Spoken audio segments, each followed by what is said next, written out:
હે guys, hello and welcome to our YouTube channel Ronak Punani coaching. તો આજનો ટોપિક છે ઇન્ડક્ટિવ ઇફેક્ટ એટલે કે પ્રેરક અસર. ઓકે, તો ખાસ ધ્યાનથી સમજો આ ટોપિકને, કારણ કે આમાંથી ક્વેશ્ચન જે પૂછાય છે એ કેવા હોય છે, ખૂબ જ ટ્રિકી હોય છે. તો ખાલી આની થિયરી નહીં જોઈએ આપણે, એમાંથી પૂછાતા ક્વેશ્ચન MCQની પણ ચર્ચા કરીશું અને એકદમ ધાગા ખોલી દઈશું ટોપિકના. તો જુઓ શું છે પ્રેરક અસરનો મતલબ શું થાય. ઓકે, તો વર્ડ ટુ વર્ડ નહીં જઈએ, આપણે કન્સેપ્ટ સમજવાનો ટ્રાય કરીશું. પ્રેરક અસર શું છે, તો એના પહેલાં એક કન્સેપ્ટ સમજવો ખૂબ જ જરૂરી છે, જેનું નામ છે ઇલેક્ટ્રોન નેગેટિવિટી, જેની વાત આપણે લાસ્ટ 2 લેક્ચરથી કરતા આવ્યા છીએ. પણ આ ટોપિકમાં એનો યુઝ ખૂબ જ ઇમ્પોર્ટન્ટ છે, તો એની થોડીક વાત ફરીથી કરી લઈએ. What is electron negativity? શું છે વિદ્યુત ઋણતા? ઓકે, તો વિદ્યુત ઋણતાને સમજીએ તો લખી દઈએ પહેલાં જ ટોપિક સ્ટાર્ટ થતાં પહેલાં વિદ્યુત ઋણતા શું છે. ઓકે, તો વિદ્યુત ઋણતા એવું જ વસ્તુ છે કે પરમાણુની ઇલેક્ટ્રોન આકર્ષવાની ક્ષમતા. ઓકે, તો એ શું છે? પરમાણુની ઇલેક્ટ્રોન આકર્ષવાની ક્ષમતા કહી દો કે પછી વૃત્તિ કહી દો, બરાબર. એ વસ્તુ શું છે? વિદ્યુત ઋણતા છે. તો પરમાણુ જેટલો ઇઝીલી ઇલેક્ટ્રોનને પોતાની તરફ આકર્ષતો હશે એટલી જ પરમાણુની વિદ્યુત ઋણતા વધારે હશે. તો એનું ટેબલ આપણે તમને લખાયેલું છે, ઓકે, લેક્ચર 1ની અંદર GOCના, જે તમને લિંકમાં મળી જશે. ઓકે, કે કોની વિદ્યુત ઋણતા વધારે હોય. તો ટૂંકમાં લખી દઈએ કે આપણે આવર્તમાં ડાબી બાજુથી જમણી બાજુ તરફ જશો તો વિદ્યુત ઋણતાનો મતલબ થાય ઇલેક્ટ્રોન નેગેટિવિટી. એટલે હું જ્યાં EN લખુંનો મતલબ સમજશો વિદ્યુત ઋણતા. ઓકે, તો વિદ્યુત ઋણતા ડાબી બાજુથી જમણી બાજુ તરફ જશો તો ઇલેક્ટ્રોન નેગેટિવિટી વધશે. ઓકે, એટલા માટે જ 17મા સમૂહના જે તત્વો છે ફ્લોરિન, ક્લોરિન, બ્રોમિન, આયોડિન, એમની વિદ્યુત ઋણતા કેવી હોય છે? સૌથી વધારે હોય છે. બીજું, ઉપરથી નીચે આવશો એમ વિદ્યુત ઋણતા ઘટશે. ચલો, આટલી વસ્તુને ખાસ સમજો તમે. અને વિદ્યુત ઋણતા શું છે? ઇલેક્ટ્રોન આકર્ષવાની વૃત્તિ છે. ફોર એક્ઝામ્પલ, આપણે કમ્પેરિઝન કરવું હોય કાર્બન અને ફ્લોરિન વચ્ચે, તો કાર્બન પછી ફ્લોરિન આવે આવર્ત કોષ્ટકમાં, તો વિદ્યુત ઋણતા આની વધારે થશે. ઓકે, લખી દો ફટાફટ. નાઇટ્રોજન અને ઓક્સિજનની વાત કરવી હોય તો કોની વિદ્યુત ઋણતા વધારે થાય? કા ના પછી ઓક્સિજન આવે તો ઓક્સિજનની વધારે થશે. ઓકે, ઓક્સિજન અને સલ્ફરની જો વાત કરીએ તો કોની વધારે થશે વિદ્યુત ઋણતા? તો આવર્ત કોષ્ટકમાં ઓક્સિજન આવે, પછી સલ્ફર આવે, પછી સેલેનિયમ આવે છે. ચેપ્ટર 3 યાદ કરો. ઓકે, તો ઓક્સિજનની વિદ્યુત ઋણતા વધારે થશે કારણ કે તે ઉપર છે. તો આ રીતે સમજી શકો તમે આ ટોપિકને. ઓકે, તો આટલી વસ્તુ તો આવડવી જ જોઈએ, છતાં પણ આપણે એની ચર્ચા કરી લીધી છે. તો એકચ્યુઅલમાં પ્રેરક અસર શું છે એ જોઈએ આપણે. તો પ્રેરક અસર ડિપેન્ડ કરે છે વિદ્યુત ઋણતા ઉપર. ઓકે, તો એના એક એક ટોપિક લખીશું. પ્રેરક અસર શું છે? તો પ્રેરક અસર છે ઇલેક્ટ્રોનનું સ્થળાંતરણ. કયા ઇલેક્ટ્રોનનું સ્થળાંતરણ? સિગ્મા બોન્ડ અથવા તો બંધ વાળા ઇલેક્ટ્રોનનું સ્થળાંતરણ થતું હોય છે. શું થતું હોય છે? સિગ્મા બંધવાળા ઇલેક્ટ્રોનનું સ્થળાંતરણ થતું હોય છે. કેવું સ્થળાંતરણ છે? કાયમી છે. ઓકે, શું શરત હોવી જોઈએ? બે પરમાણુ વચ્ચે ઇલેક્ટ્રોન નેગેટિવિટીનો તફાવત, બે પરમાણુ વચ્ચે વિદ્યુત ઋણતાનો શું હોવો જોઈએ? તફાવત હોવો જોઈએ. ત્યારે આપણને શું જોવા મળે? પ્રેરક અસર જોવા મળશે. Okay, for example, CH3, CH2, CH2 અને ક્લોરિન લઈ લઈએ, એટલે કે X લઈ લઈએ આપણે. ઓકે, તો એકચ્યુઅલમાં સમજો શું થશે. તો આ કાર્બન છે એ આ ક્લોરિન સાથે જોડાયેલો છે. ક્લોરિન કોણ છે? હેલોજન તત્વ છે. હેલોજન તત્વની વિદ્યુત ઋણતા કેવી હશે? વધારે હશે. તો electron negativity of chlorine is greater, વધારે છે. તો એ શું કરશે?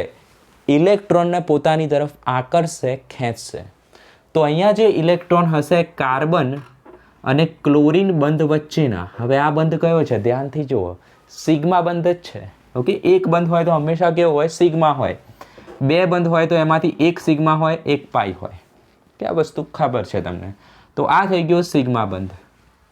ઓકે, તો હવે શું કરશે, આ જે બે ઇલેક્ટ્રોન છે અથવા તો અહીંયા જે ઇલેક્ટ્રોન વાદળ હોય એને આ વધુ વિદ્યુત ઋણતાવાળો પરમાણુ પોતાની તરફ ખેંચતો હશે. તો આ ઇલેક્ટ્રોન એની તરફ ખેંચાતા હશે. ઓકે, એના કારણે હવે ક્લોરીન જોડે વધારે ઇલેક્ટ્રોન આવી જાય તો ઇલેક્ટ્રોનનો વીજભાર કેવો હોય, માઇનસ.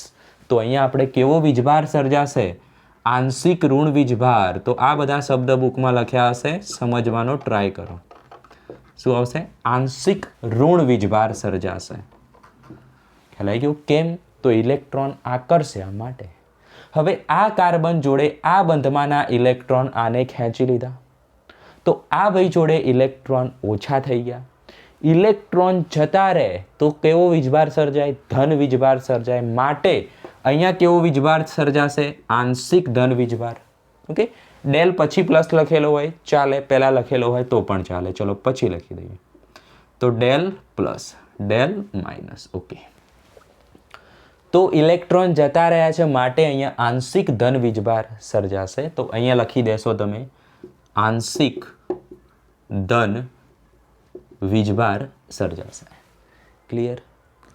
તો આ જે અસર થઈ કોના કારણે થઈ, વિદ્યુત ઋણતાના તફાવતના કારણે થઈ. ઓકે, આંશિક ઋણ વીજભાર આંશિક ધન વીજભાર સર્જાયો. આને જ શું કહેવાય, પ્રેરક અસર કહેવાય. વધુ ડિટેલમાં જોવું હોય તો સમજો. હવે અહીંયા કેવો વીજભાર સર્જાયો છે, ધન વીજભાર. મતલબ અહીંના ઇલેક્ટ્રોન આ બાજુ શું થઈ ગયા, આકર્ષાઈ ગયા. માટે આની જોડે હવે શું થયું છે, ઇલેક્ટ્રોન ઓછા થઈ ગયા છે અત્યારની કન્ડિશનમાં. તો આ કેવો થયો છે, ઇલેક્ટ્રોન ઓછા થઈ ગયા. ઇલેક્ટ્રોન ઓછા થઈ ગયા એટલે આને શું થયું છે, ઇલેક્ટ્રોનની ભૂખ લાગી છે. બરાબર? તો આ તો કેવો છે, આકર્ષવા માટે પાવરફુલ છે. તો આની જોડેથી તો આ લઈ શકશે નહીં. તો ક્યાં જશે આ ઇલેક્ટ્રોન લેવા માટે, આ કાર્બન જોડે જશે. ઓકે, તો આ ઇલેક્ટ્રોન જે આ ભાઈ ખેંચી ગયો તો ઇલેક્ટ્રોન ભૂખ્યો બન્યો તો એ ઇલેક્ટ્રોન લેવા માટે આની જોડે જશે. ઓકે, તો આ જે કાર્બન છે આ કાર્બન જોડેથી ઇલેક્ટ્રોન લેશે. ઓકે, હવે આની જોડેથી ઇલેક્ટ્રોન લે તો આના ઉપર શું થાય, ધન વીજભાર સર્જાય, કારણ કે ઇલેક્ટ્રોન આના જતા રહેશે. ઓકે, તો આના ઉપર જે ધન વીજભાર સર્જાય એને આપણે બતાવીશું પ્લસ ડબલ ડેલ. કેમ એવું, તો આ જેટલા ઝડપી ઇલેક્ટ્રોન આને આપતો હતો એટલા ઝડપી આને નહીં આપે. બરાબર? અથવા તો એટલા વધારે નહીં આપે. આની આપવાની તાકાત ઓછી થતી જશે. જેમ જેમ ડાબી બાજુ જાઓ એમ આપવાની તાકાત ઓછી થતી જાય. ઓકે, હવે આના ઇલેક્ટ્રોન આને લઈ લીધા તો આ થશે ઇલેક્ટ્રોન ભૂખ્યો. હવે આને ભૂખ લાગી છે તો આની જોડેથી તો લઈ નહીં શકે, તો જશે આની જોડે. તો આની જોડેથી આ ઇલેક્ટ્રોન લેશે તો આના વીજભાર કેવા થશે, ટ્રિપલ ડેલ પ્લસ થશે. ખ્યાલ આવ્યો? વધુમાં સમજવું હોય તો જેમ જેમ ડાબી બાજુ તરફ જશો એમ એમ જે ઇલેક્ટ્રોન લેવાની જે તાકાત છે કેવી થતી જાય છે, ઓછી થતી જાય છે. અને આ સિગ્મા બંધે આને પ્રેરણા આપી કે તું આની જોડેથી લે. આ સિગ્મા બંધે આને પ્રેરણા આપી કે તું આની જોડેથી લે. પ્રેરણા મતલબ શું, પ્રેર્યા એમને. ઓકે, તો એને જ શું કહેવાય, પ્રેરક અસર કહેવાય. ખ્યાલ આવી રહ્યો છે? ચલો, તો ઇલેક્ટ્રોન આ બાજુ ગયા માટે આને કેવી રીતે દર્શાવાય, તીર વડે દર્શાવાય. ઓકે, ઇલેક્ટ્રોન ખેંચાય છે તો તીર વડે દર્શાવીએ. હવે તાકાત અહીંયા વધારે છે તો એને 3 તીર બતાવી દઈએ. ઓકે, જેમ ડાબી બાજુ આવો એમ તાકાત ઓછી થતી જાય તો 2 તીર બતાવી દીધા. અહીંયા એનાથી પણ ઓછી થઈ ગઈ તો 1 તીર બતાવી દીધો. ક્લિયર? પણ અહીંયા ઊંધું છે થોડું. ટ્રિપલ ડેલ મતલબ ઓછો ધન વીજભાર, આ એનાથી વધારે, અને પ્લસ ડેલ એટલે સૌથી વધારે ધન વીજભાર. અહીંયા કન્ફ્યુઝન ના હોવું જોઈએ. ઓકે, અને અહીંયા જો કોઈ ચોથો કાર્બન હોય તો અહીંયા પ્રેરક અસર જોવા મળશે નહીં. પ્રેરક અસર જોવા મળતી નથી. ઓકે, કેમ, તો પ્રેરક અસરની લિમિટ ક્યાં સુધી છે, ફક્ત 3 બંધ સુધી છે. 1 2 3 3 બંધ સુધી પ્રેરક અસર જોવા મળે છે. લખી દઈએ આપણે 3 બંધ સુધી પ્રેરક અસર જોવા મળે છે. ચાલો નોટ ડાઉન કરો ફટાફટ.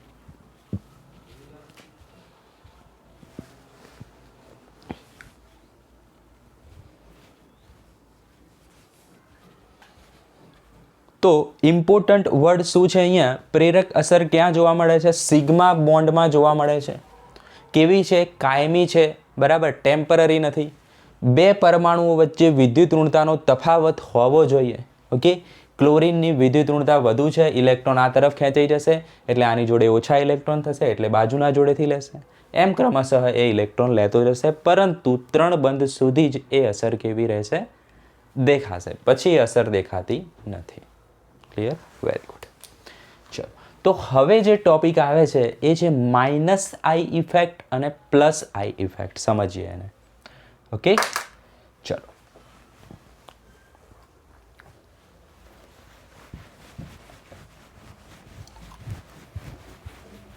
તો હોપ કે હવે તમને ખબર પડી હશે કે પ્રેરક અસર એકચ્યુઅલમાં છે શું.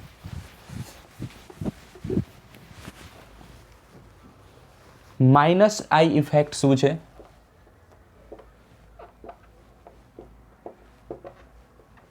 એટલે કે માઇનસ આઈ અસર શું છે? ઓકે, તો માઇનસ આઈ અસર કેટલાક સમૂહોની હાજરીના કારણે હોય. ઓકે, તો કેવા સમૂહની હાજરીના કારણે હોય? તો એ હોય છે ઇલેક્ટ્રોન દાતા સમૂહની હાજરીના કારણે હોય છે. Okay, for example CH3 CH2 CH2 Cl. Okay, ચલો, તો આને શું સમજીશું આપણે? Carbon chain. ઓકે, આને સમજીશું આપણે કાર્બન ચેઇન, અથવા આને કહીશું આપણે સિસ્ટમ. અહીંયા સુધીની સિસ્ટમ સાથે કોણ જોડાયેલું છે? ક્લોરીન. ઓકે, હવે ક્લોરીન કેવો છે? વધુ વિદ્યુત ઋણ છે. કોની સરખામણીમાં? આ કાર્બનની સરખામણીમાં. ઓકે, તો વિદ્યુત ઋણતા ક્લોરીનની વધુ છે કાર્બનની સરખામણીમાં. તો એને શું કર્યું? સિસ્ટમ જોડેથી ઇલેક્ટ્રોનને લઈ લીધા છે. શું કર્યું છે? સિસ્ટમ જોડેથી ઇલેક્ટ્રોનને લઈ લીધા છે. ચલો, તો ઇલેક્ટ્રોન સિસ્ટમ જોડેથી અહીંયા આવી ગયા. તો આ થઈ ગયો માઇનસ ડેલ, આ થઈ ગયો પ્લસ ડેલ. ઓકે, તો એને શું કર્યું છે? ઇલેક્ટ્રોન દાતા સમૂહની હાજરી છે, બરાબર. અહીંયા શું થયું છે? Electron donate. ઇલેક્ટ્રોન દાતા નહીં, આ શું છે? ઇલેક્ટ્રોન આકર્ષક છે. સોરી, ઇલેક્ટ્રોન આકર્ષક. ઓકે, દાતા નથી. દાન ક્યાં કર્યું છે? એને લઈ લીધા છે. ઓકે, સિસ્ટમ કોણ? આ ચેઇન. એની જોડેથી શું કર્યું? ઇલેક્ટ્રોન ખેંચી લીધા. આકર્ષકનો મતલબ શું સમજશો? ખેંચી લીધા. ઓકે, આપણી ભાષામાં. તો ઇલેક્ટ્રોન આકર્ષક સમૂહ કોણ થયો અહીંયા? ક્લોરીન થયો. આ ઉદાહરણમાં શું થયું? આ ઇલેક્ટ્રોન આકર્ષક સમૂહ થઈ ગયો, બરાબર. તો ફરીથી ઇલેક્ટ્રોન આકર્ષક સમૂહ શું કરશે? સિસ્ટમમાંથી ઇલેક્ટ્રોન લઈ લેશે. ઓકે, હવે સિસ્ટમ જોડે ઇલેક્ટ્રોન પહેલાં કેવા હશે? વધારે હશે. એમાંથી ઇલેક્ટ્રોન જતા રહ્યા છે. ઓકે, તો સિસ્ટમમાં શું થયું? માઇનસ થયું કે નહીં? તો આ અસરને કેવી કહેવાય? માઇનસ આઈ ઇફેક્ટ કહેવાય. મતલબ શું?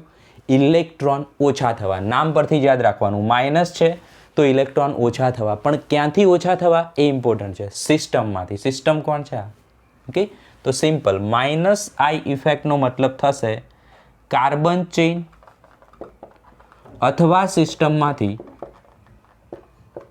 ઇલેક્ટ્રોન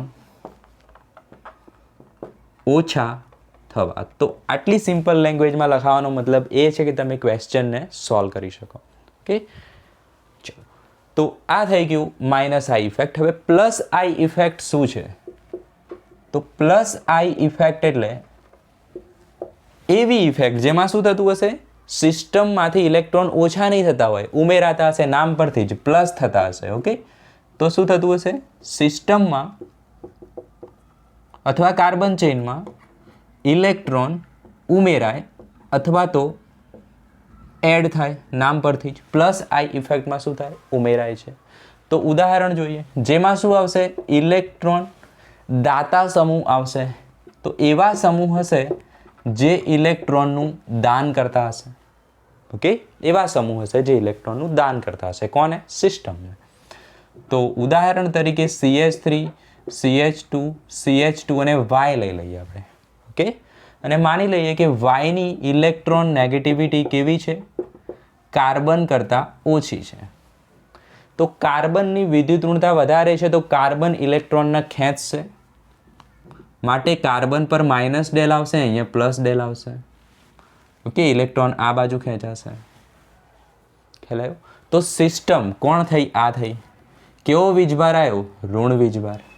ઓકે, મતલબ શું થયું? સિસ્ટમમાં ઇલેક્ટ્રોન ઉમેરાયા કે ના ઉમેરાયા? ઓકે, તો આ રીતે તમે એને સમજશો. તો પ્લસ આઈ ઇફેક્ટમાં સિસ્ટમની અંદર ઇલેક્ટ્રોન એડ થાય છે, માઇનસ આઈ ઇફેક્ટમાં ઇલેક્ટ્રોન માઇનસ થાય છે. કોના કારણે? તો જો ઇલેક્ટ્રોન ઓછા કરવા હોય તો એવું ગ્રુપ જોઈએ જે ઇલેક્ટ્રોન એમાંથી ખેંચી લેતા હોય. ઓકે, તો એને શું કહેવાય? ખેંચવાવાળાને ઇલેક્ટ્રોન આકર્ષક સમૂહ. હવે ઇલેક્ટ્રોન સિસ્ટમમાં એડ કરવા હોય તો એવું ગ્રુપ જોઈએ જે ઇલેક્ટ્રોન આપી શકતું હોય, તો એને શું કહેવાય? ઇલેક્ટ્રોન દાતા સમૂહ કહેવાય. તો એના ઉદાહરણ આપણે યાદ રાખવાના છે. આટલી વસ્તુ નોટ ડાઉન કરો.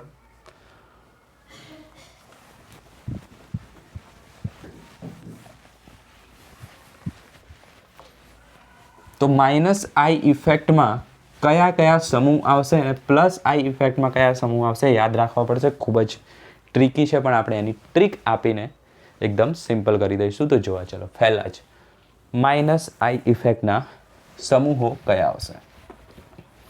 ઓકે, તો એમાં આવશે પહેલું જ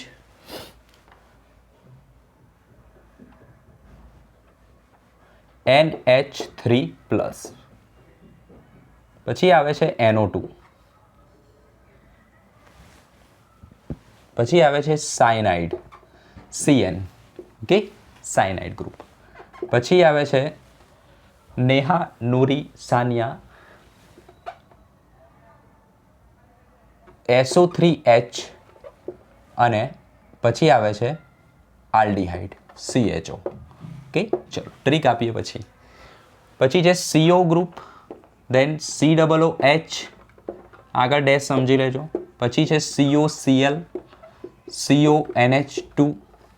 ઓકે, દેન હેલાઇડ એટલે કે fluorine, chlorine, bromine and iodine. Okay, then OH group, OR group એટલે OCH3. Okay, OC2H5, OCH3, OC2H5 એવો મતલબ થાય. Okay, OR group. Then amino group. Okay, then C6H5 phenyl group and then hydrogen group. તો આ રીતે આપણે એને યાદ રાખીશું. માઇનસ આઈ ઇફેક્ટ સૌથી વધારે કોની છે? NH3+ ગ્રુપની છે. ઓકે, અને સૌથી ઓછી કોની છે? હાઇડ્રોજન ગ્રુપની છે. માઇનસ આઈ ઇફેક્ટ એટલે કે સિસ્ટમમાં ઇલેક્ટ્રોન માઇનસ કરવા એટલે કે ઓછા કરવા. ઓકે, મતલબ આ લોકો શું કરશે? ઇલેક્ટ્રોનને આકર્ષશે, સિસ્ટમમાંથી લઈ લેશે. ઓકે, તો યાદ કેવી રીતે રાખીશું? તો ટ્રીક જુઓ. નેહા, NH3 નો મતલબ શું સમજશો? નેહા. ઓકે, NO2 નો મતલબ સમજીશું આપણે નૂરી, અને આનો મતલબ સમજીશું CN ફોર સાનિયા. તો Neha, Noori, Saniya. Okay, selfie, SO3H નો મતલબ છે સેલ્ફી. ઓકે, એન્ડ આલ્ડીહાઇડ નો મતલબ શું થશે? All time. આલ્ડીહાઇડ પરથી શું લખીશું?